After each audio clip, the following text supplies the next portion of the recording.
दोस्तों नमस्कार, मैं सौरभ गोस्वामी। ब्रजलाल खाबरी जी हमारे साथ हैं और आज ललितपुर में आए हैं। प्रेस वार्ता भी उन्होंने की है। किस उद्देश्य के साथ प्रेस वार्ता की और क्या यहाँ पर किया जा रहा है आगे? खाबरी जी स्वागत है। धन्यवाद आपको।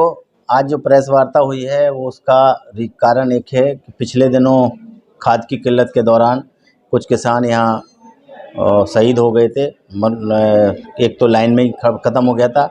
इस घटना को जब हमने प्रियंका जी के संज्ञान में डाला तो आदरणीय प्रियंका जी जो हमारी कांग्रेस की महासचिव हैं और उत्तर प्रदेश की प्रभारी हैं, तो उन्होंने संज्ञान में लेकर के वो ललितपुर आई और आकर के उन दुखित परिवारों के साथ बैठ कर के जिस तरीके से उन्होंने उस परिवार को सांत्वना दी है, सारा सब कुछ जानने के बाद उन्होंने तय किया कि जिस परिवारों का सरकारी कर्ज है और जो आपके वो होते हैं ब्याज पर पैसा देने वाले, उनका कर्ज है, सरकारी गैर सरकारी दोनों कर्जों को ध्यान में रख करके उन्होंने तय किया कि इनका कर्ज पटा करके इनके घर द्वार को चलाने के लिए कुछ इनकी मदद की जाए।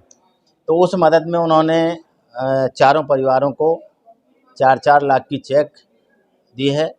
एक परिवार ऐसा है जिसका 2 लाख रुपए उन्होंने आरटीजीएस के माध्यम से बैंक को जमा किया है, 3 लाख का चेक दिया है, तो उसको 5 लाख मिल गया है। बाकी 3 को 4-4 लाख रुपए का चेक आज हमने दिया। इसलिए हमने सारे पत्रकार साथियों को उसको गवाही के रूप में बुला करके उनके माध्यम से उन लोगों तक खबर चले जाए कि कांग्रेस परिवार दुखी परिवारों के साथ किस हद तक जा करके जुड़ा है। अच्छा, अभी कल ही आप लोगों ने महिला मैनिफेस्टो भी आपने जारी कर दिया है जी, क्या उद्देश्य?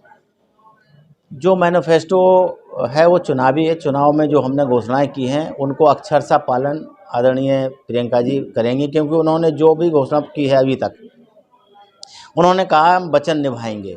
तो जो भी बात कही है उन्होंने पूरी बात कह कर के उन्होंने कहा मैं वचन निभाऊंगी और वो निभाएंगी, ऐसा पूरा भरोसा है।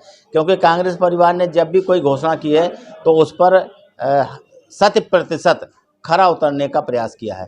जब राहुल जी इधर आए और सरकार थी मनमोहन जी की, उस समय बुंदेलखंड पैकेज जो दिया था, कहने के बाद बुंदेलखंड पैकेज दिया। 72,000 करोड़ का जो पैकेज दिया गया था किसानों के कर्ज माफ़ के लिए, उन्होंने 72,000 करोड़ कर्ज माफ़ किया है किसानों का।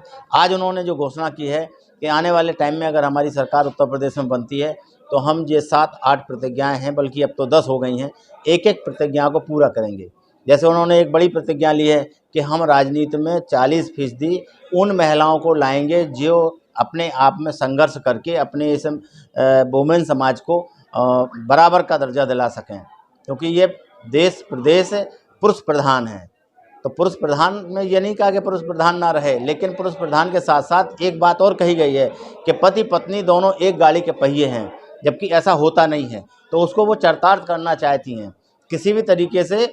हमारी जो बहनें हैं उनका कहना है प्रियंका जी का कि जो हमारी बहनें हैं जिनके साथ अन्याय अत्याचार शोषण हो जाता है और वो मुंह बंद करके रह जाती हैं, तो उन्हें हम बराबरी का हिस्सा दे करके पार्लियामेंट और विधानसभा में जब उन्हें हिस्सेदारी देंगे तो वो खुद जाकर के अपनी लड़ाई विधानसभा के अंदर लड़ें। एकाएक मथुरा की चर्चा होने लगी है उत्तर प्रदेश चुनाव के ठीक पहले। बीजेपी खासतौर से मथुरा की चर्चा कर रही है, उस पर क्या कहेंगे?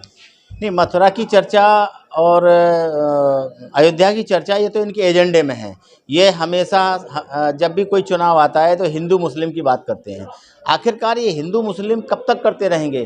क्या इस देश को आज़ाद कराने में मुसलमानों ने अपनी आहुतियाँ नहीं दी हैं? हमें लगता है मतलब वाल्मीकि से लेकर के ब्राह्मण तक की जो भी जाति का सीरीज है उनमें सबने हिस्सेदारी बटाई है इस देश आज़ाद देश में। एक बड़ा नाम है जिनका नाम एकदम से नहीं आ रहा है, वो वाल्मीकि समाज के थे। वो सीधा नाम लिखते थे, अपने नाम के आगे भंगी लिखते थे, वो नाम नहीं आ रहा हमारे को जल्दी में। लेकिन वहाँ से लेकर के ब्राह्मण तक जिन लोगों ने इस देश को आज़ाद कराने में अपने प्राणों की आहुतियाँ दी हैं, तो यहाँ कहाँ वर्गवाद है, कहाँ जातिवाद है, कहाँ धर्मवाद है? ये कांग्रेस कभी नहीं करती है। लेकिन भारतीय जनता पार्टी इसी मुद्दे को उखाड़ करके बार बार चुनाव जीतने का जो षड्यंत्र रचती है वो देश के हित में नहीं है। अच्छा, विकास की अगर बात करें तो चाहे जालौन की बात हो, झांसी की बात हो, ललितपुर की बात हो, बांदा तरफ की भी आप बात कर लें, तो यहाँ विकास दिख रहा है आपके लिए? कुछ तो दिख रहा होगा। लेकिन अब जैसे ही मोदी जी 2014 में देश के प्रधानमंत्री बने और ये कह के आए थे कि अभी तक 70 साल में कोई विकास नहीं हुआ है, तो मैं तो यही नहीं समझ पा रहा हूँ ये कौन से विकास की बात कर रहे हैं। राम सिंह के विकास की कर रहे हैं कि घनश्याम सिंह के विकास की बात कर रहे हैं? अगर वो उस विकास की बात कर रहे हैं तो अब तो विकास बड़ा हो गया, दिखना चाहिए, लेकिन वो कहीं नहीं दिख रहा। जैसा विकास था वैसे ही नज़र आया। जैसे 70 साल में हमने जो देश को तैयार किया था, उस हालत में कि जिस हालत में हमारे पास सुई तक नहीं थी, और हमने सुई से लेके हवाई जहाज़ तक बनाने का काम उन कांग्रेस की सरकार ने किया। और जो हमने बनाया है, जो कांग्रेस ने बनाया है, नेहरू जी और गांधी जी ने जो सपना देखा था, उस सपने का भारत बनाने के बाद बाबा साहब अम्बेडकर ने जो संविधान दिया, बाबा साहब के सपनों का भारत जैसा था, उस भारत को उठा करके ये बेचने में लग गए हैं। कौन सी ऐसी चीज़ है देश की जो संपत्ति, देश की संपत्ति जो बेच ना रहे हो। अच्छा, माफियाओं की बात करें तो आजकल ललितपुर में बड़े पैमाने पे खनन हावी है, और अगर पत्रकार इन्फॉर्मेशन देते तो अधिकारी उस खबर को लीक कर रहे हैं। ये ताज़ा मामला 2 दिन पहले का यहाँ का है, उस पर कुछ कहेंगे आप? देखिए, जहाँ तक मामला खनन का है, खनन जैसे प्रकरण में 3 लोग इन्वॉल्व होते हैं। एक तो खनन माफिया है, दूसरा सत्ताधारी दल है, तीसरा जो सत्ताधारी दल के टाइम में प्रशासनिक अमला है। इन तीनों का एक कॉकस बन जाता है, तभी इस तरीके के अवैध काम जारी होते हैं। किसी भी काम को उठा के देख लें तो जो अधिकारी हैं वो सरकार के इशारे पर मौन धारण किए हुए हैं। जो भू माफिया और बालू खनन माफिया हैं, पहाड़ माफिया हैं, ये जो है उन नेताओं की परिक्रमा करते हैं जो सरकार में हैं। इस कारण से ये अवैध धंधा फल फूल रहा है। इसको अगर कोई बैन कर सकता है तो कांग्रेस कर सकती है, और कोई नहीं कर अच्छा, सकता। खाबरी जी चुनाव में आ रहे हैं कि नहीं आ रहे हैं?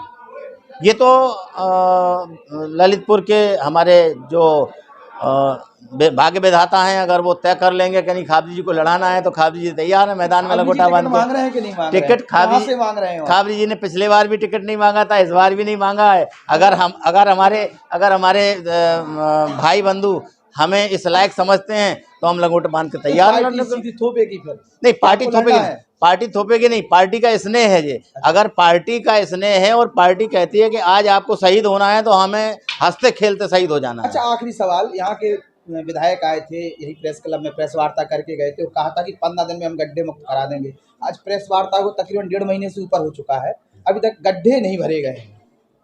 अब हमें ये पता नहीं कौन से गड्ढे की बात कर रहे हैं। के बारे में बोलते नहीं। सदर विधायक रामवतन कुशवाहा, आप मनुआ जहां से आप विधायक की टिकट मांगते थे, लड़ते थे चुनाव, मन्नू कोरी, उनके क्षेत्र में भी यही स्थिति है। हमें ये पता नहीं किस गड्ढे की बात कर रहे हैं, सड़क के गड्ढे की बात कर रहे हैं या भी अपनी जेब के गड्ढे की बात कर रहे हैं। सड़क के गड्ढे की बात, अगर सड़क के गड्ढे की बात कर रहे हैं तो ये क्या है, इनकी पूरी सरकार एक बार पूरा टाइम पूरा कर चुकी है, एक गड्ढा पूरा नहीं किया होगा सड़क पर।